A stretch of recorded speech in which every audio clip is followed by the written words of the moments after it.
आपके साथ अनु और आप देख रहे हैं जी टीवी न्यूज चैनल। आइए नजर डालते हैं आज की कुछ महत्वपूर्ण खबरों की ओर।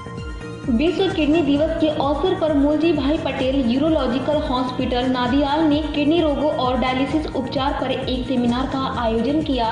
तनावपूर्ण जीवन, दवाओं का अत्यधिक उपयोग, खान पान की गलत आदतें और फैटी एसिड से भरपूर जंक फूड का सेवन भारत में किडनी रोगों की बढ़ती घटनाओं के कुछ मुख्य कारण हैं। जैसा कि मूलजी भाई पटेल यूरोलॉजिकल हॉस्पिटल में मूत्र रोग विशेषज्ञों और नेफ्रोलॉजिस्ट द्वारा हाल ही में किए गए एक अध्ययन से पता चला है।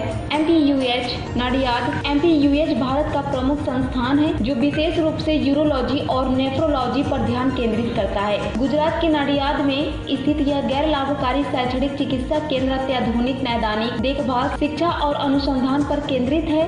नाडियाद के इस अग्रणी यूरोलॉजी अस्पताल ने विश्व किडनी दिवस के अवसर पर अहमदाबाद प्रबंधन संस्थान वस्त्रपुर अहमदाबाद में किडनी रोगों और डायलिसिस के उपचार पर एक विचारोत्तेजक सेमिनार का आयोजन किया। कार्यक्रम का उद्देश्य गंभीर किडनी विफलता वाले रोगियों के लिए उपलब्ध उपचार विकल्पों के बारे में जागरूकता फैलाना था। इस कार्यक्रम में MPUH के यूरोलॉजी विभाग के अध्यक्ष डॉक्टर रविंद्र सबनीस, सलाहकार urologist doctor transplant surgeon doctor Abhijit Patil, वरिष्ठ सलाहकार नेफ्रोलॉजिस्ट और ट्रांसप्लांट चिकित्सक डॉक्टर अभिजीत कुन्नौर और सलाहकार नेफ्रोलॉजिस्ट और transplant surgeon doctor Hardik Patel और अन्य नेता मौजूद थे। इस सेमिनार में 100 से अधिक लोगों ने भाग लिया और किडनी रोगों से संबंधित महत्वपूर्ण जानकारी और मार्गदर्शन प्राप्त किया। पेश है अहमदाबाद से नीता लिंबाचिया की खास रिपोर्ट।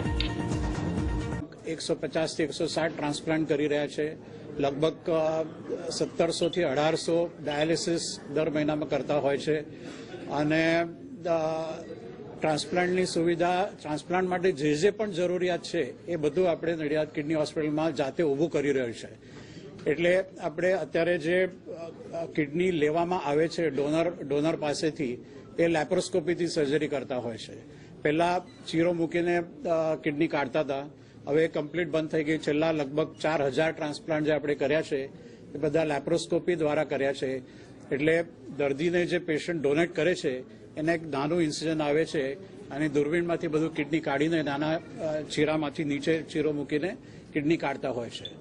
જે કિડની મેચ થતી હોય, કેટલી મેચ થાય છે, કેટલા મેચિંગમાં ક્રોસ મેચ થાય છે, એમાં જરા પણ કંઈ માઇનર પ્રોબ્લેમ ઊભો રહ્યો છે કે નહીં, ડોનર અને રિસિપિયન્ટ એનું સ્પેસિફિક કઈ રિએક્શન થાય છે કે નહીં, એના માટે જે હાયર લેબોરેટરીની મશીનોની જરૂર હોય છે એ આપણે બધી પ્રોક્યોર કરેલી છે અને અત્યારે એ મશીનો દ્વારા બધા તપાસ કરી રહ્યા છે।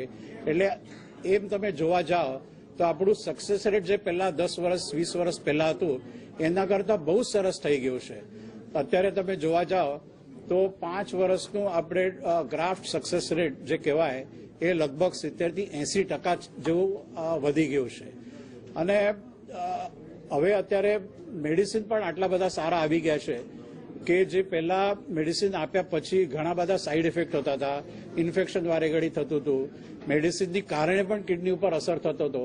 એ પણ હવે ઘણા બધા મેડિકેશન્સ આવી ગયા છે જેના કારણે કિડનીનું કામ વધતું જાય અને સાઇડ ઇફેક્ટ ઘણા બધા ઓછા થઈ જાય।